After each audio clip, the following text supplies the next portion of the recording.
dear viewers, this is Sumaya Ahmadi from Muslim Motivation, today with a new episode. And as you know, just yesterday, Saturday, there was the beginning of our Islamic calendar, the new year, and it starts with the month of Muharram.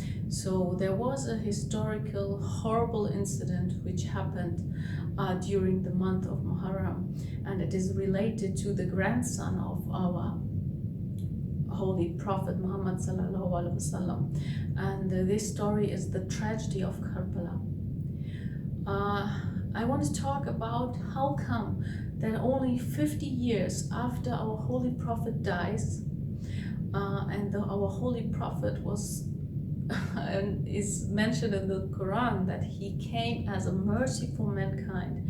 How come that only 50 years after he dies, so-called Muslims slaughter his grandson and other loyal companions of him, and they take women and also the granddaughters of our Holy Prophet as captives, and they are all called Muslims. They also pray, they also fast, and still they do these horrible things.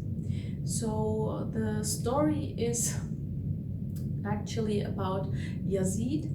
He was a tyrannical ruler of the time. He ruled over an area called Sham, and Sham is not only Syria, which is called today. No, it was a very vast empire, because to Sham, Palestine belonged to it, Lebanon belonged to it, Jordan, and also Syria. So this all was ruled by Yazid.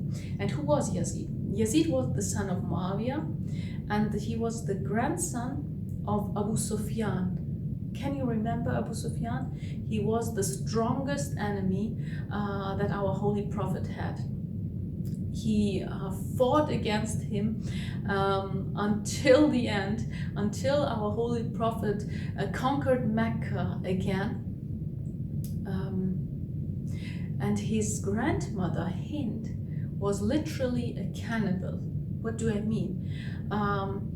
During the war of Uhud, not Badr, Uhud, the second war, she said to a slave called Washi, who was very good with spears, she commands him that I will set you free if you kill 3 persons, Hazrat Muhammad, Ali ibn Abi Talib, and Hamza, his uncle. So he is not able to kill the other 2, but he kills then Hamza, the uncle of our Holy Prophet. And then Hind tells Washi to cut out his liver, and she eats it. This is so disgusting. I mean, I cannot even think about it, but you have to imagine that Yazid has this kind of family or roots. And in comparison to that, look at Imam Hussein. Who were his parents? His father, Ali ibn Abi Talib, is the only person who ever, no one else is born in the Holy Kaaba. The Holy Kaaba? Nobody else. And Ali ibn Abi Talib, is the cousin of our Holy Prophet and is raised by our Holy Prophet. Our Holy Prophet was 33 when he raised Imam Ali. And his mother is the Lady of Light. She is the best woman of the universe. This is his mother. And also, not only that his father and mother are so pure, but he's born in a house where the Holy Prophet is coming in and out. So during his childhood, where it's the most important time for a child, he is also raised by our Holy Prophet. So what kind of morals and what kind of character do you expect from a person like Hussein ibn Ali in comparison to a ruler, Yazid, who was blatantly a drunkard? He openly did not follow any principles and rules of our holy religion. No, he was openly against it. And still, he wanted everybody to call him Amir al-Mu'mineen, that means the commander of the faithful. This is so ironic. So this Yazid, he says that I want to take the oath of allegiance, force Hussein ibn Ali that I want to take his oath of allegiance, and if he's not giving it, then kill him. And since Imam Hussein, he was back then with his family in Mecca because he wanted to do Hajj, but he changed his pilgrimage into an Umrah because he knew that maybe a war will start around Mecca, and he didn't want to start a war in Mecca. So he moved with his whole family, and until they reached an area of Iraq which is called Karbala. So they had their tents there, women and children, and these 72 companions are all with him, and against the holy army of Yazid, 10,000s, and they are also called Muslims. And they want to force Imam Hussein that he gives his bay'ah, or they gonna kill him. And for 3 days they don't have any water, though they are close to the Furat. They don't have any food. The children are crying. It's so hot there. It's so hot, and they don't have any water, and they have even a baby children. And Imam Hussein has also a baby who's 6 months old. But these brutally murder. They kill all men. They slaughter all men. For example, Abbas ibn Ali, Abu al-Fazl Abbas, both arms were cut off, and then they behead him, and they throw arrows in one eye of him. And also Imam Hussein is killed, and almost all men are killed. The women were kept as captives, and their veils were snatched.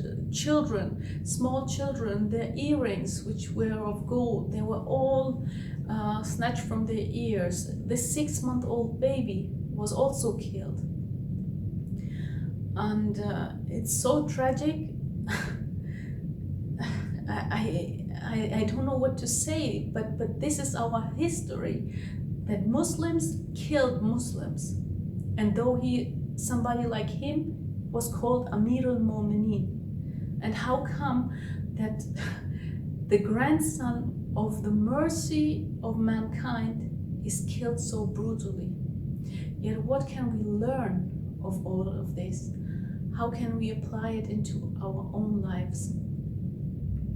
I mean, not only this tragical story should not only be remembered by us Muslims, because Imam Hussein does not belong only to us Muslims. No, he belongs to the whole of humanity, because his ideology of liberation, of being free, is for all of human beings. That's why so big leaders like Mahatma Gandhi, when he started his Salt March, he started with 72 companions. Why? Because he was so inspired of Imam Hussein. He said that if Hussein started with only 72 loyal, faithful companions who had no fear at all against these 10,000s, then I'm also gonna start with these 72 against this British Empire. And he literally started it with only 72, and then people gathered. And the other example is, for example, Nelson Mandela. He's also not a Muslim, but back then, a lot of his lifetime he spent in jail. And there was a time when he kind of lost his hope, and he said that there was a time when I wanted to give in to everything, to the demands of the government. And then he remembered the tragedy and what happened to Imam Hussein in Karbala, that though he kind of lost his life and he sacrificed his life for God, he was the winner, because nobody now remembers Yazid, though he had the big of palaces and so much power and wealth. But today everybody remembers Hussein. Today people, millions of people, they travel to Karbala, and not only Muslims, no, Christians, everybody.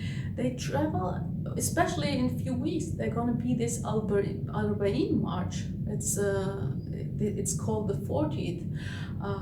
They travel to these holy shrines and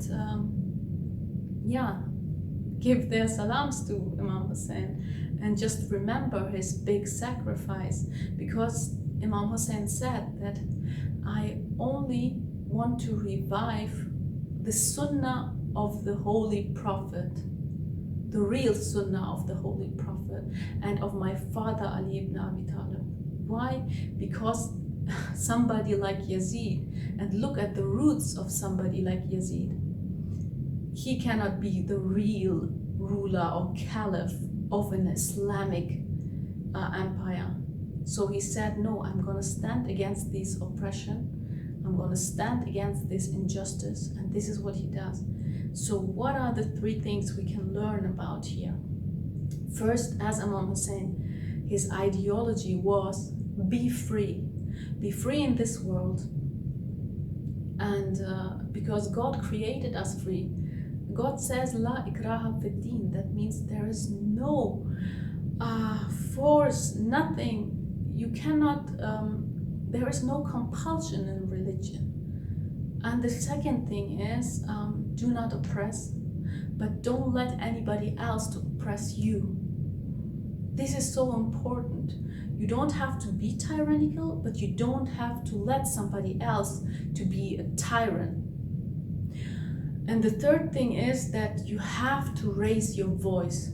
Never remain silent. Even if you are one against 10,000, 10,000s, because it doesn't matter.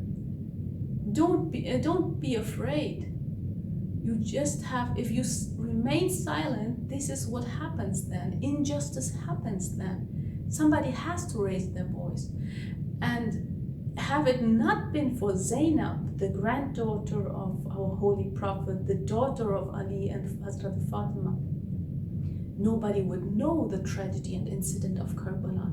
She stood in front of Yazid inside the palace of Sham. Though she was tired, she witnessed so much of brutality and horrible sceneries. Her sons were killed, her brothers were killed, slaughtered, and the kids, they were treated so badly, and still she remained strong and she remained fearless, and she kind of shattered Yazid, and his whole palace trembled as she did her sermon. And she said, do you know what kind of family we are from? And Yazid was so shaken and he was so afraid that he said, okay, free them all. Because he then realized what kind of horrible thing he had done. So this lesson or this episode, I just wanted to teach you that no matter what happens in life, or if you see any injustice, no matter whether it's in a small environment where you live or whether it's big in any country, you see something, you raise your voice. Because if you remain silent, it's going to become bigger and bigger. Don't be fearful. Never be afraid. I wish you all the best.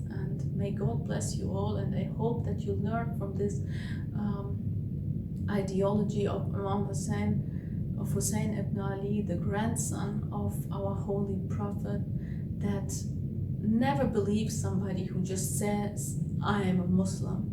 Rather see how they treat people, how do they really live, and what do they really practice. This is so more important than just having the title of I am a Muslim. Okay, so I hope you like this video. Please give it a like and please subscribe to my channel, and till the next video, wassalam.